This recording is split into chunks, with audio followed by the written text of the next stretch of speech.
नमस्कार बच्चों, सुगम ज्ञान चैनल में एक बार फिर से आप सभी का बहुत बहुत स्वागत है। आज के सत्र में हम प्रतिमा नाटक के बारे में कुछ तथ्य लेकर आए हैं।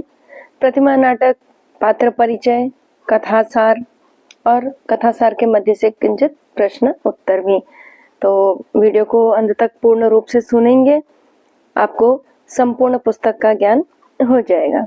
आइए सबसे पहले देखते हैं प्रतिमा नाटक में पात्र कौन कौन से हैं। मुख्य पात्र सर्वप्रथम सूत्रधार है, जो नाटक के संस्थापक हैं। नाटक की स्थापना करने वाले को सूत्रधार कहा जाता है। तत्पश्चात अयोध्यापति महाराज दशरथ हैं, जो राजा हैं। तत्पश्चात राम दशरथ के ज्येष्ठ आत्मज, लक्ष्मण जो राम के अनुज हैं, सुमित्रा के पुत्र हैं और दशरथ के तृतीय पुत्र हैं। भरत जो कैकेयी के पुत्र हैं, दशरथ के द्वितीय पुत्र हैं।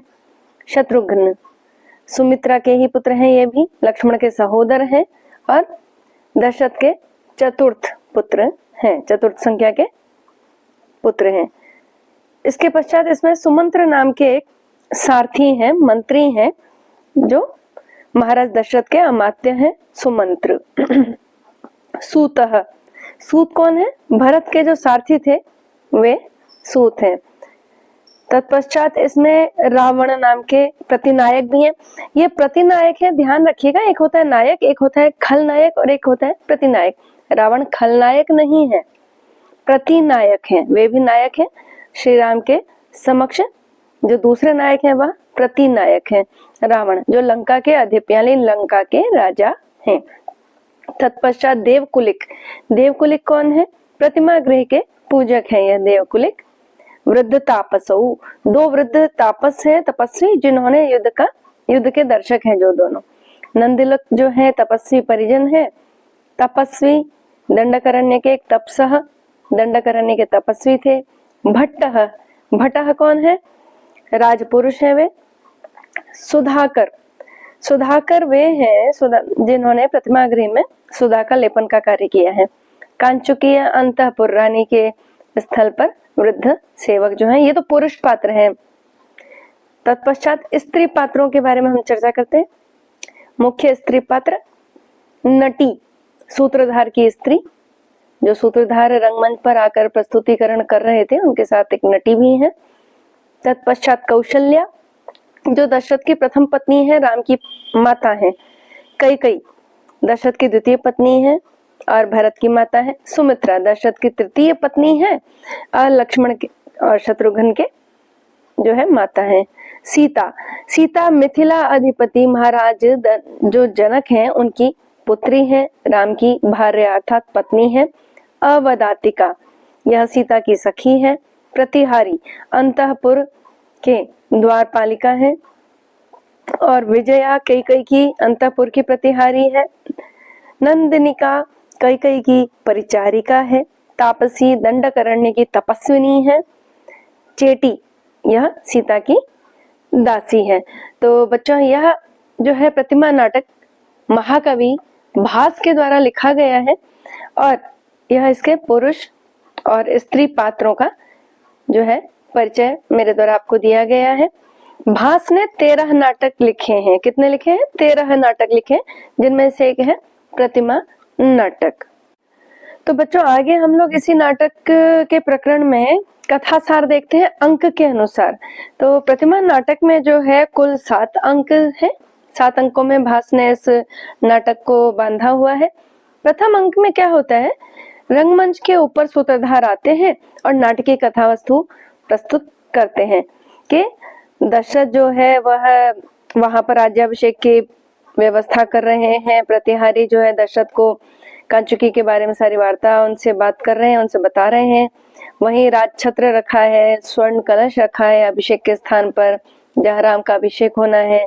जानकी अर्थात सीता जी भी अपनी सखियों के साथ अपने जो है महल में मनोविनोद कर रही हैं। उसी समय सीता को एक परिचारिका नाट्यशाला से आकर के वल्कल वस्त्र दिखाती हैं।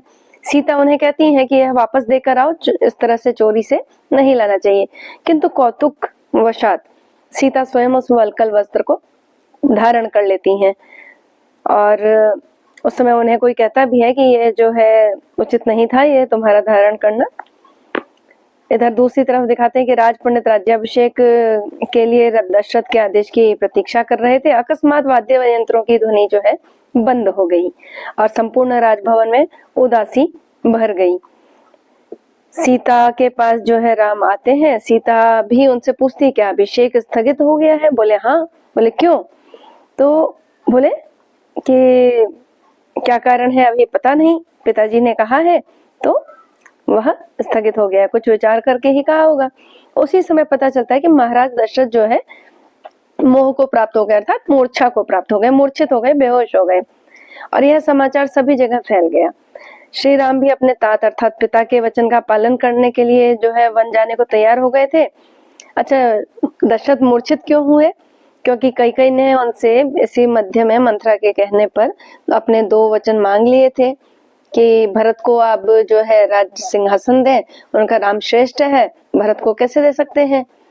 तो तत्काल उन्होंने उसका भी जो है निराकरण कर दिया कि आप राम को जो है वनवास भेज दें 14 वर्ष के लिए। यह सुन करके महाराज दशरथ मूर्छित हो गए और राम ने अपने पिता का जो है वचन का पालन किया और सीता और लक्ष्मण का अनुरोध मान करके फिर वह उन्हें भी अपने साथ वन को ले गए। प्रथम दृष्टया तो उन्होंने मना किया सीता और लक्ष्मण को जाने से, किंतु उनके आग्रह करने पर सीता ने कहा मैं आपकी धर्मपत्नी हूँ, अतः वो उनके साथ गई और लक्ष्मण भी उनके प्रिय भ्राता उनके साथ चले गए। तो इसी के साथ प्रथम अंक जो है इसमें समाप्त हो गया। तो तत्पश्चात द्वितीय अंक है। इस द्वितीय अंक में शोक है, मूल रूप से शोक का है, पूरा महाराज दशरथ का मार्मिक चित्रण किया गया है। यह शोक से पीड़ित जो दशरथ हैं वे किस प्रकार से अपने पुत्र के वन गमन को नहीं रोक पाए, असमर्थ रह गए और शोक में चले गए और मूर्छा को बार बार प्राप्त कर रहे थे।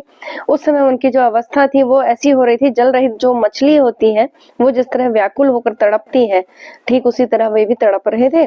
कौशल्या और सुमित्रा महाराज को धैर्य बंधाने के लिए आती हैं।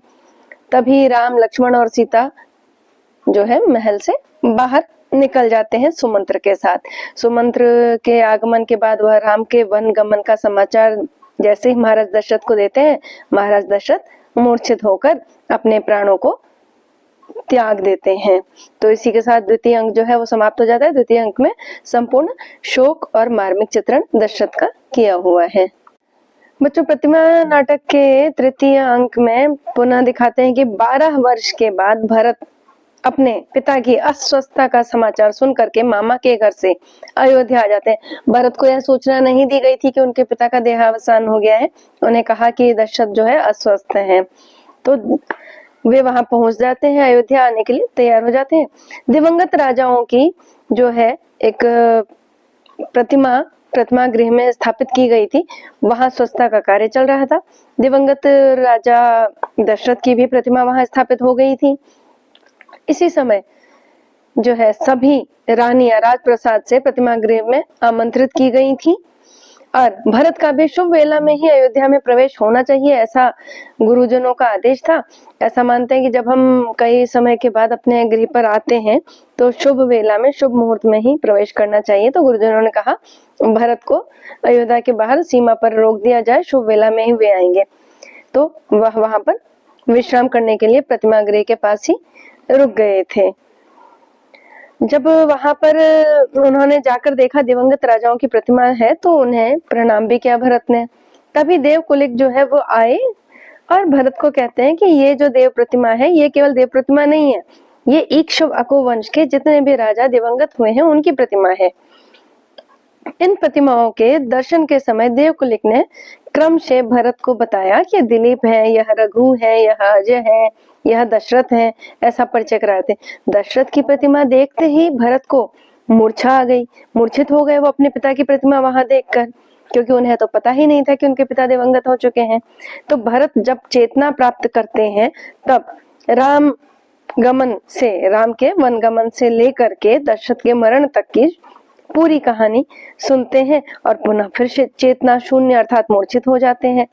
उसी समय कौशल्या, सुमित्रा और कैकेयी भी वहां पहुंच जाती हैं प्रतिमा गृह में। क्यों पहुंच जाती हैं? क्योंकि प्रतिमा गृह में दशरथ का भी प्रतिमा स्थापित हो गई थी, इसलिए उनको आमंत्रण दिया गया था वहां आने के लिए।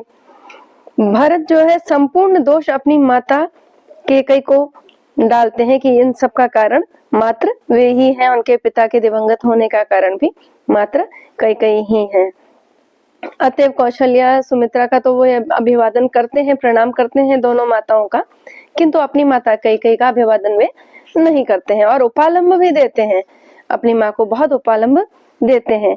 और इस अंक के यानी तृतीय अंक के अंत में राम अरण्य से पुनः अयोध्या लाने के लिए राम को भरत सुमंत्र के साथ अयोध्या से बाहर निकल जाते हैं।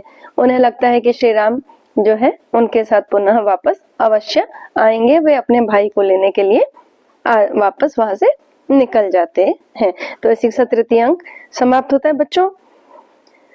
शेष अंक जो है 4 वो हम अगली वीडियो में इसके बारे में पढ़ेंगे। तब तक के लिए नमस्कार।